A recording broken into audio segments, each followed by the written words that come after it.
à tous, c'est Double Dose pour la Taverne du Nécromant.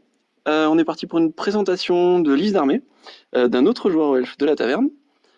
C'était un autre joueur qui était à Cholet. Et du coup, je ne suis pas tout seul, je suis avec Weird. C'est bon, je prononce bien? C'est bien ça, en C'est effet. bon. Alors, je te laisse te présenter vite fait et après tu me présentes ta liste. Très Un peu ce bien. que tu as fait, Donc, l'expérience que tu as. Weird, ou Jean-Michel dans la vraie vie, 36 ans. Je joue à Battle depuis que j'ai 14 ans. J'ai connu toutes les versions de Battle. Je me suis arrêté après 3 parties de V8. J'ai C'est court. somnolé pas mal sur War Machine, sur Guild Ball, et là, je reviens sur le 9e âge maintenant que les règles sont fixées et que on peut enfin commencer à réfléchir sur une base connue et définitive. Ok, un truc un peu stable, quoi. Exactement. Donc c'est une bonne chose. Donc oui, pour nous, ça, à la taverne, ça fait des nouveaux joueurs, on est très contents. Du coup, tu jouais au elfe à Cholet. Je joue au Elf, tout à fait. Et alors, ça donnait quoi cette liste? Alors, c'est une liste qui, je pense, qui est un petit peu particulière parce elle est inspirée de ma façon de jouer dans les anciennes versions, hein, essentiellement V6, V7. Donc, c'est une liste au Elf qui se veut plutôt rapide et surtout maniable. On va pas forcément jouer sur l'évitement, même si on peut le faire, mais on va essayer de choisir ses corps à corps et d'éviter ceux qui nous plaisent pas. Je me suis rendu compte sur certaines armées que c'était extrêmement difficile et sur certains scénarios, par contre, c'était problématique. D'accord. On a commencé le 9e âge il y a 3-4 mois, donc Ouais, donc, on est du en coup, phase d'apprentissage. ok, du coup, en fait, tu te retrouvais à pas jouer le scénar, juste parce que tu étais obligé d'éviter des trucs, quoi. Il y a certains scénarios qui me posaient énormément de problèmes, notamment celui où il faut récupérer les objectifs et essayer de les maintenir. Ah, donc, Euh, les tenir ou le trésor, celui où il faut s'échapper avec? les trésors, celui où je s'échappais avec. Ouais, d'accord. Ça, c'est extrêmement compliqué quand les gens ont beaucoup de rangs. Ce qui me posait le moins de problème, c'est les scénarios où il fallait percer et les scénarios où on pouvait essayer de scorer qu'au dernier moment, au dernier D'accord. tour. Ok. Bon, en général, j'essayais d'être joueur 2 et puis De voler comme. Ça fait un peu elfe ouais, noir quand même, ça, comme technique. pas de voler, mais de nuller ou de D'arracher le profiter truc, du quoi. dernier tour, voilà, Ouais. pour arracher le truc. Donc, en tout seigneur, tout honneur, tu jouais. Alors, je jouais un haut prince. Alors, je sais pas si on va le faire en anglais ou en français. Moi, j'ai juste en Comme je anglais. sais. On va le faire en anglais. Donc, un high prince qui se voulait au centre de l'armée, piéton, hein, puisque je le voulais maître de la tour de Canreg. Et ça, c'est beau. Et ça, c'est bien parce qu'avec 5 sorts et surtout des premiers sorts, on est extrêmement polyvalent. J'ai joué systématiquement les faveurs de Méladis Ouais, parce alors que c'est c'est ça. un sort que je trouve vraiment intéressant, surtout dans ma façon de jouer. Et donc, tu le trouves pas trop cher à 10 à lancer? Il est Enfin, difficile est à bien, lancer, mais franchement, je pense qu'il les vaut. Ouais. Parce que je crois que je l'ai jamais pris. Enfin, si, je l'ai pris à une game, je me suis même pas servi. Donc, de la façon où je vais jouer, en fait, Ouais.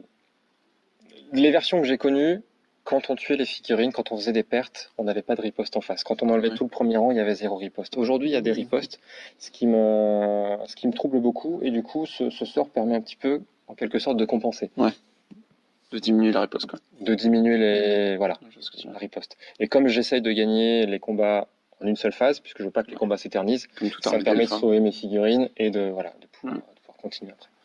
Ok. Donc, il avait la lance, le Silver de Blazing Down, qui je trouve est extrêmement polyvalente et qui lui va très très bien. C'est un passe-partout pour un piéton elfe, hein. Ouais, c'est vraiment C'est parfait. obligé. Pour ceux qui connaissent pas, c'est une touche égale 2 touches, on est force 5. Donc, à chaque fois que tu réussis un G pour toucher, t'as le droit à 2 G pour blesser. Et du coup, voilà, ça double les touches réussies, c'est assez fort. Et niveau anti-cavalerie, on est parfait parce que niveau pénétration d'armure, Perfo 4, c'est on beau. monte quasiment à 4 voire 5 sur des charges. Ça se combine avec la lance classique. Donc Ouais, c'est on est très bien. on est en perfo 3 de base et quand on se fait charger, on passe en perfo 4.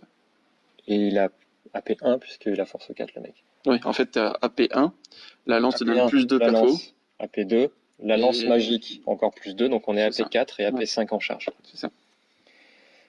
Et en sauvegarde, il avait le Destiny's Call, je crois, de mémoire, donc une invulnérable à 4, mais simplement une armure à 4. Donc, Oui. un mec Pour un qui finalement piéton. est assez craquable, mais compensé par la faveur de Méladis encore Ouais, une fois. d'accord. Ouais. Donc c'est pas 3 PV qu'il peut Mhm. avoir le gars, mais c'est plutôt 4.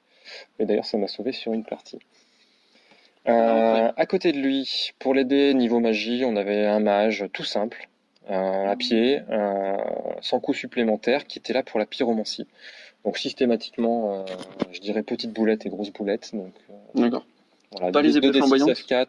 Non, non, non. Je faisais vraiment que pour faire du dégât à D'accord. distance. Les machines de guerre qui me posent problème, donc c'était une Ok. façon de les régler. Avec une Les bonne portée, chars, du coup. voilà. Ok. Ou les petites unités, les redirecteurs, ce genre de Hmm. choses. Voire dans un combat entre deux armées à distance, c'est quand même bien de pouvoir faire du Mhm. dégât et d'aller D'accord. abîmer les archers de l'autre, quoi. Et à côté de ces deux messieurs, on a deux commandeurs qui sont très semblables. Les deux sont équipés de manière très basique. Lance de cavalerie, armure lourde, bouclier. Il y en a un des deux qui porte la grande Ouais. bannière. Et la particularité, c'est que les deux sont montés sur Griffon. Donc Donc ça fait deux gros tons, on va le dire comme ça. on a deux mecs qui sont comme des missiles, qui peuvent faire très très mal, Ouais. puisqu'on va avoir d'un côté 3 attaques CC6 avec le Lightning Reflexes, et puis ensuite Force 6 AP3, Ouais. et de l'autre côté le Griffon qui en charge, et pas tendre non plus, hein, qui fait 5 Il attaques, fait la CC5 même chose, mais Lightning avec 5 Reflexes, attaques, voilà. quoi. Donc grosso modo c'est 8 attaques Force C'est ça. 6. Donc ça fait quand même deux bons gros. Après, ouais. Ils sont un peu légers en Mais ils sont endurance très et en sève, légers, quoi. voilà. Donc d'où encore une fois la faveur de Hmm. Méladies, Ouais.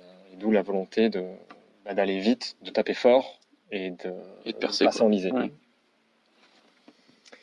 En base, on met le minimum parce que je trouve que les bases elfiques sont pas extraordinaires. Ouais, elles sont sympas, mais face à d'autres bases, quoi. Elles vont pas faire la game.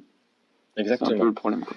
Donc 2 packs de lanciers, 20 à chaque fois, le musicien et la bannière. J'avais pas les points pour le champion, mais mes persos étaient pas destinés forcément à aller dans les lanciers, donc Mhm. on en est resté comme ça. Et je trouve que les packs de 25 sont certes plus séduisants, mais beaucoup trop chers.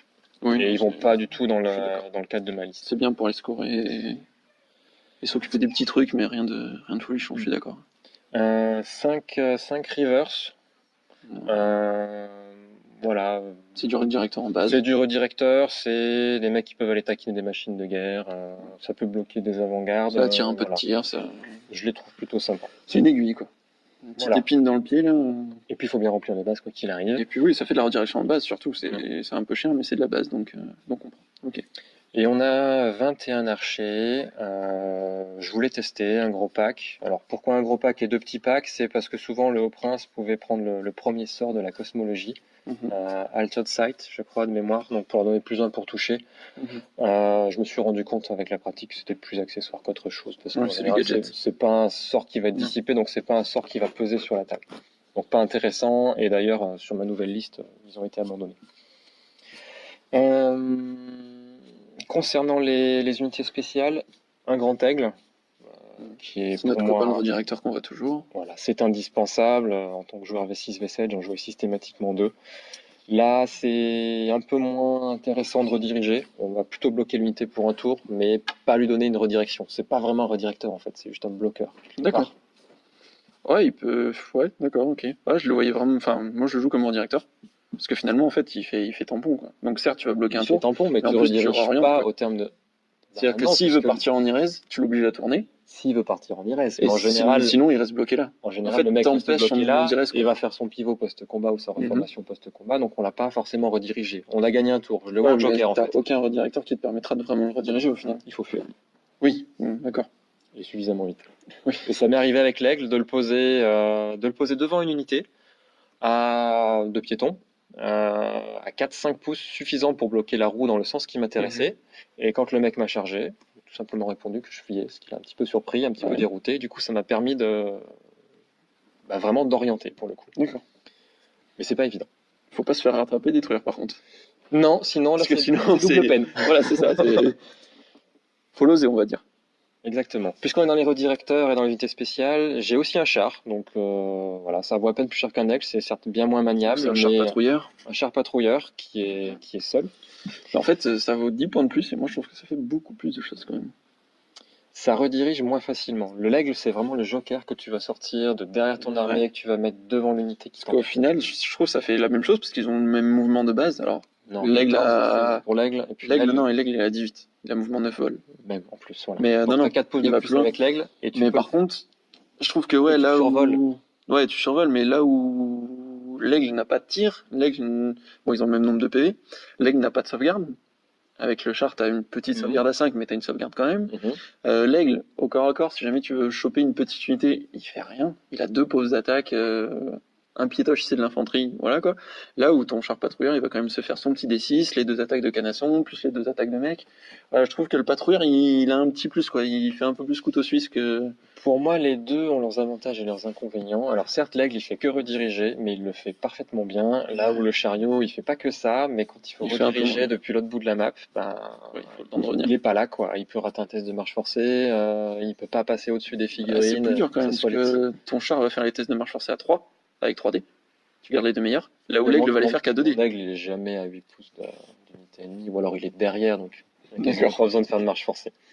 Ok, ok.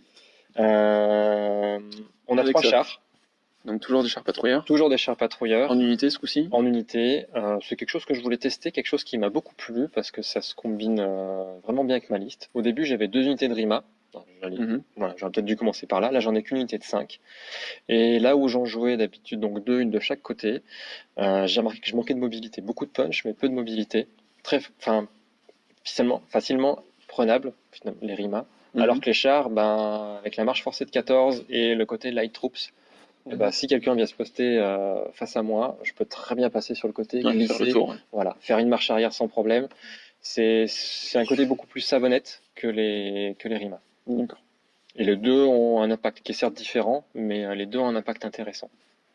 Ok. Alors par contre, c'est quelque chose que je vais jouer sur un côté, quelque chose qui sera hors de portée de mon général, et quelque chose qui n'a que commandement 8. Et ça joue facilement des tours quand on en perd un. Le test de Oui, panique est vite d'accord. arrivé, et le Ça bord va de vite, table ouais. est jamais loin, D'où la GB sur Griffon qui doit pas être trop long.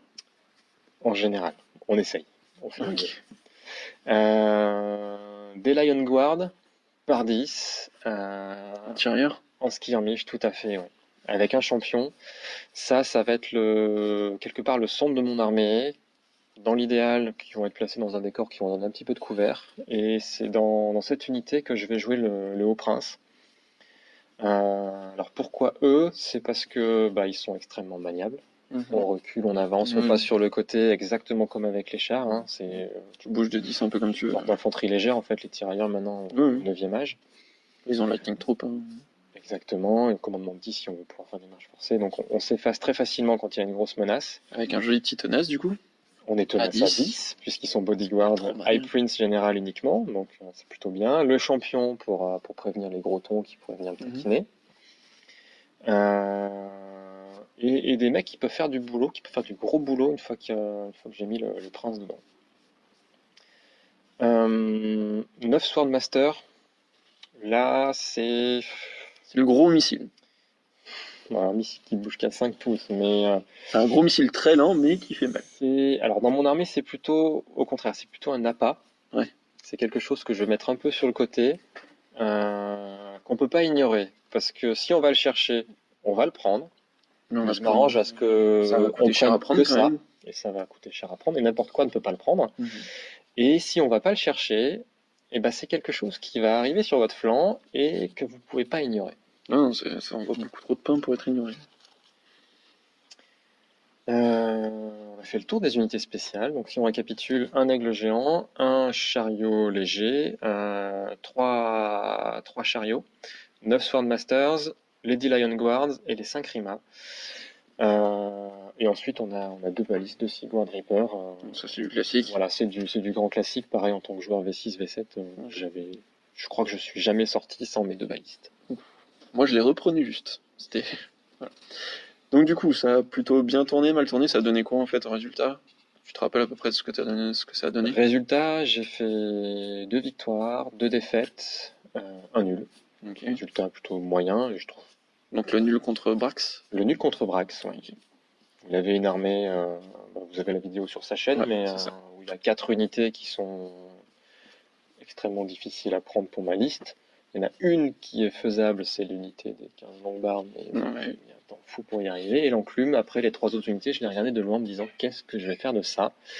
Donc j'ai vraiment essayé de lui donner des appâts, de m'effacer au maximum, de temporiser et de combiner au maximum pour prendre ce que je pouvais tenter de prendre. Au final, ça fait arriver. C'est plutôt pas si mal goupillé. Voilà. Ok. Donc ça... Et tu te rappelles pas du tout de la place aux alentours des milieux?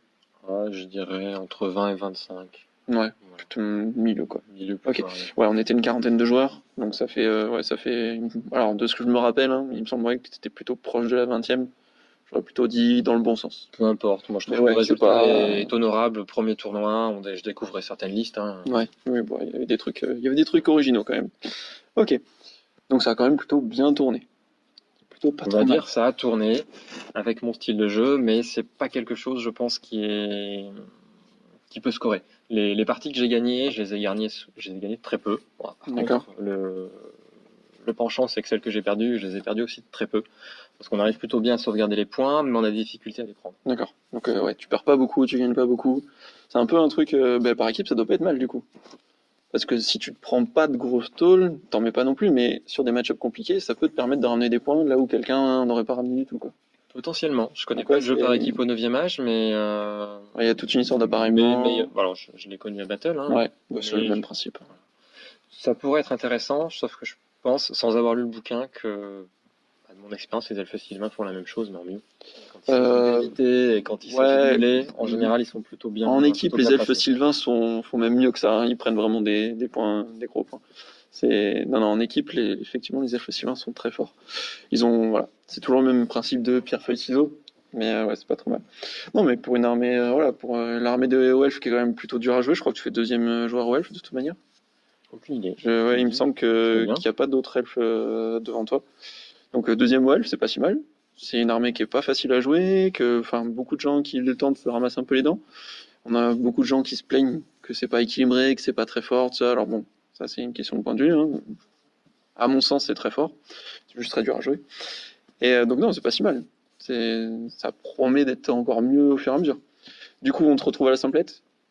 Oui, Simplet du Nécromant, fin avril. Fin je avril, crois. ouais. Fin avril à Bordeaux. C'est à la maison, on va en profiter, hein. Ouais, c'est clair. Ça fait pas loin pour une fois. Oui, parce que du coup, on vient tous de Bordeaux, donc Cholet, ça faisait un petit peu de route. Mais écoute, je te remercie. Bah, je t'en prie. Pour tous ceux qui voudraient voir un rapport de bataille avec cette armée, donc là, je vous ai mis des photos. Mais il y en a d'autres, vous avez des photos en live donc de la partie contre Brax sur sa chaîne.